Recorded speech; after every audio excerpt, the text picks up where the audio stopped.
नमस्कार मंडळी, मी रुपेश आणि तुम्ही पाहता तारके कोकण यूट्यूब चॅनलमध्ये तुमचं स्वागत आहे. मित्रांनो, कोकणात पाऊस चालू झाला आहे. रविवारी पाऊस चालू झाला होता. ह्या वर्षी 2026 हा वर्ष आहे. एक महिना पाऊस लेट आहे. मिरग संपता पाऊस पडला आहे गेल्या रविवारी. आता पाऊस पडून 4-5 दिवस झाले आणि कोकणात पेरणीचा हंगामा चालू झाला आहे. काही ठिकाणी सिंधुदुर्गामध्ये पेरणी अगोदरच झाल्या होत्या, त्यांच्याकडे पाण्याची सोय आहे. पण काही ठिकाणी पेरणी नाही झाल्या होत्या. आता प्रॉपरली पेरण्या चालू झालेल्या आहेत. तर तुम्हाला दाखवतो कोकणात कशी पेरणी होते आणि कुठल्या कुठल्या पद्धतीने पेरणीला सुरुवात करतात, नांगरणी चालू करतायत. तर चला तुम्हाला दाखवतो.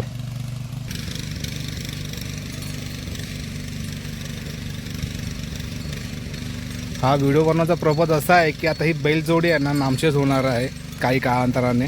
ही बैलजोडी बघायला पण मिळणार नाही, कारण की घाटावरच्या साईडला ट्रॅक्टर्स आणि आधुनिक यंत्रसामुग्री आलेल्या आहेत. आणि कोकणातसुद्धा अशा यंत्रसामुग्री आलेल्या आहेत छोट्या छोट्या.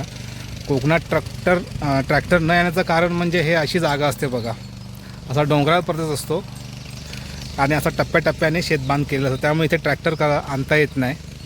पण एक छोटा ट्रॅक्टर असतो, तो तुम्हाला दाखवतो कसा असतो तो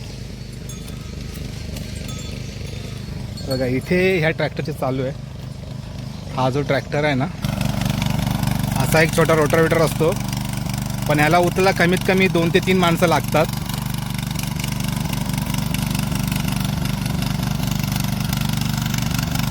आणि हा पेट्रोलवरती असतो.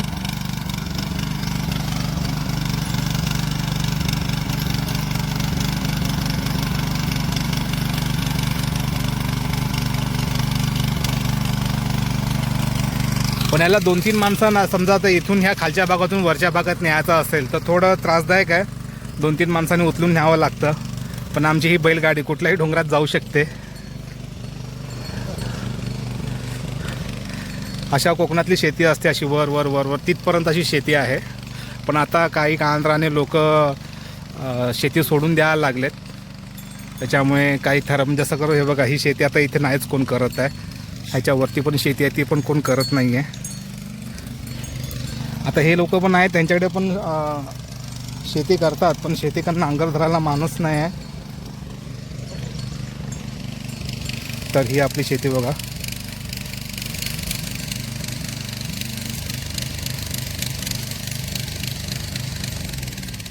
आता याच्यामध्ये ना भात पेरणी करणार आहेत. त्याच्या अगोदर भात पेरणीच्या आधी ना ही मळी अशी भाजून घ्यावी लागते काळी काळी, जेणेकरून असं रान रुजू नये. ह्याच्यामध्ये असं रान रुजतं. ह्याच्यामध्ये कोकणात खूप पाऊस असल्यामुळे रान रुजतं. ही मळी भाजलेली नाही आहे, पण ते भाजायचा व्हिडिओ मी तुमच्याला दाखवला नाही आहे. याच्यामध्ये हळद लावले, कुठे कुठे आली असेल हळद. नाही, ह्याच्यात अजून हळद आलेली नाही आहे वर.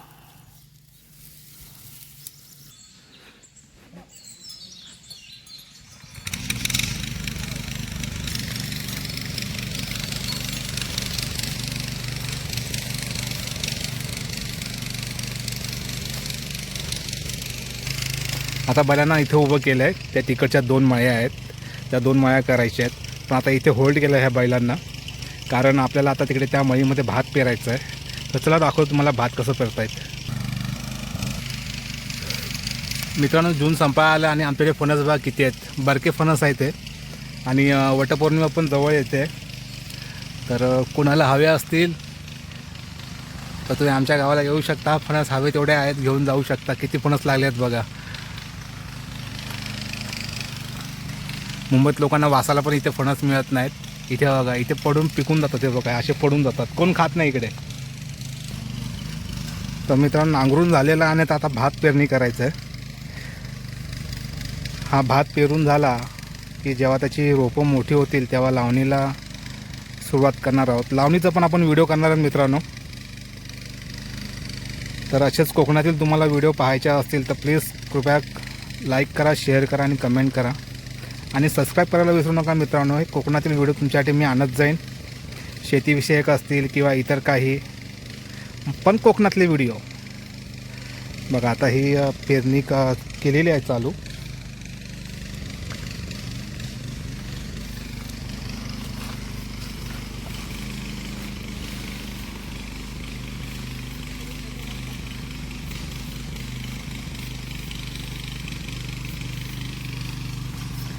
आणि आमचे बैल बघा तिकडे उभे आहेत आणि हा रोटावेटर इथे फिरतो आहे. आणि मित्रांनो इथे आहे ना नाचणा पेरलेला आहे. आणि काही दिवसापूर्वी जेव्हा 4-5 दिवसापूर्वी पाऊस पडला तेव्हाच आम्ही इथे लाल माठ पेरून ठेवलेला, अजून वर नाही आलं आहे. आणि हा नाचणा आहे, नाचणा पण आपण करणार आहोत यावर्षी. आणि हा तांदूळ.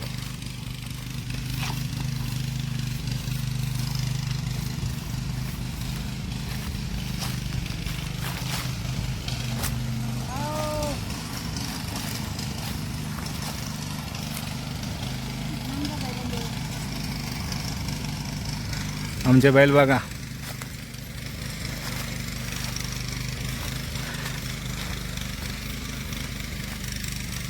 बैलांना एवढं समजतं की आता मालक थांबला आहे, आपल्या मालकाने थांबायला सांगितलं आहे तर आपण तिथे थांबायचं आहे.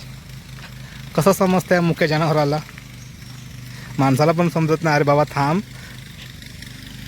तरी थांबत नाहीत. पण ह्या मुख्य जनावराला कसं कळतं बघा, बरोबर थांबतात. मालकाने सांगितलं आहे थांब तर थांबणार. आता ह्या पुढच्या 2 मळ्या आहेत, पुढच्या 2 मळ्या पण आपल्याला बघायला मिळेल कसं नांगरतात ते बैल. हो औषा हो हो हो. बैलांना ना माश्या भरपूर चावत आहेत, त्यामुळे थोडं त्यांना त्रास होतो आहे. तरी पण उभे आहेत शांतपणे.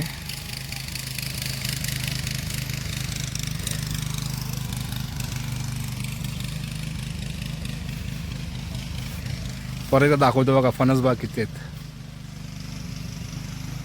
फणस आहेत.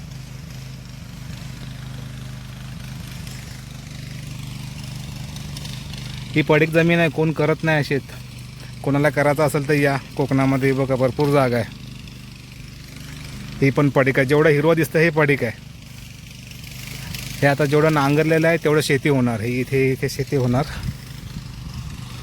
तिथे पण थोडं पडीक आहे, तिथं पण कोण करणार नाही आहे. तर आता बघा बैल पुढची 2 मळ्या नांगराच्या त्या आता नांगरतील.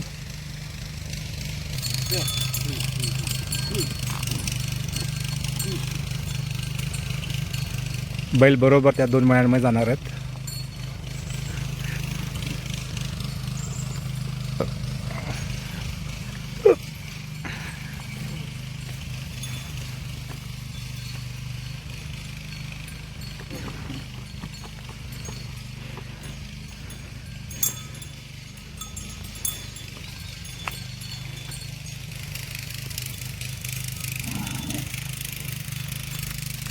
इथे बाजूला वाडा आहे, बैल बांधलेले आहेत. बैलाला वास आला की बाजूला बैल आलेत करून. कसं समजतं बैलांना?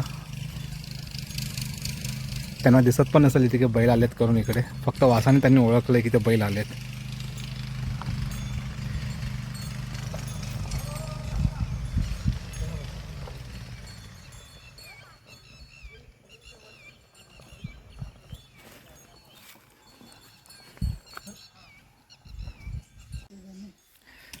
मित्रांनो बघा, हा तुम्ही दाखवला भात पेरून झाला आहे, नांगरणी केली, भात पेरला आहे.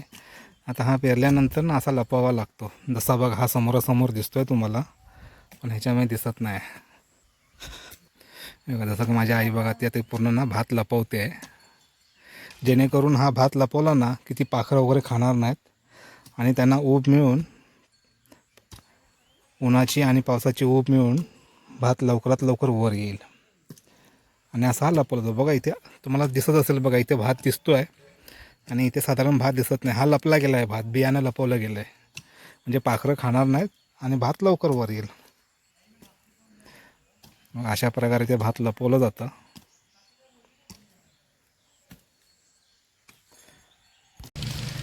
तर मित्रांनो भात पेरून पूर्ण असं दाबून झालेलं आहे. आता पुढे काय तुमचं वय किती आहे? बघा माणसाचं वय आहे 74. आणि हे पहिले मुंबईतच राहायला होते, पण शेवट त्यांना कळलं आता बस झालं आहे, आता आपण मातीशी जुळलं पाहिजे.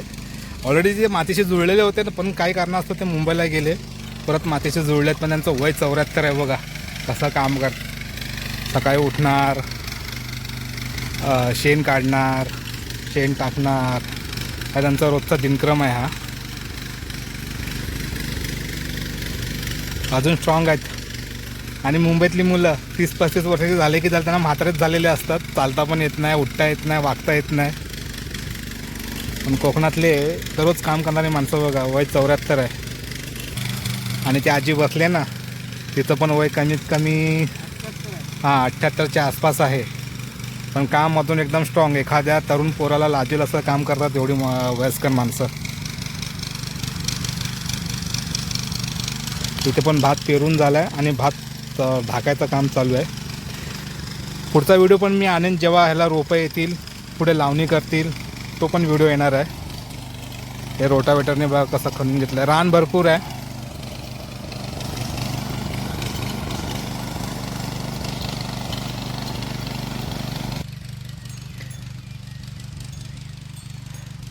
पाऊस पडला म्हणून आता उघडून घ्यायचं आहे. थोडंसं माती सैल करायची. ह्याच्यामध्ये आपण लावणी करणार आहोत. बघा ही लाल माती, आणि जिथे आपण भात पेरलात ना ती काळी माती होती. कारण की ती भात पेरायच्या आधी मे महिन्यातनं साधारणतः फेब्रुवारीच्या आसपास त्याला जाळली होती. म्हणजे कोकणात पाळापाचोरा जास्त असल्यामुळे त्याच्यामध्ये शेण, पाळापाचोरा, झाडाची फांद्या असं टाकून ते जमीन जाळतात, जेणेकरून असं रान रुजू नये. बघा हे रान रुजलं आहे ना, हिरवं हिरवं, ते त्याच्यात रुजत नाही. आणि ह्याच्यामध्ये बघा हे जाळलेलं नाही, त्याच्यात रान रुजलं आहे.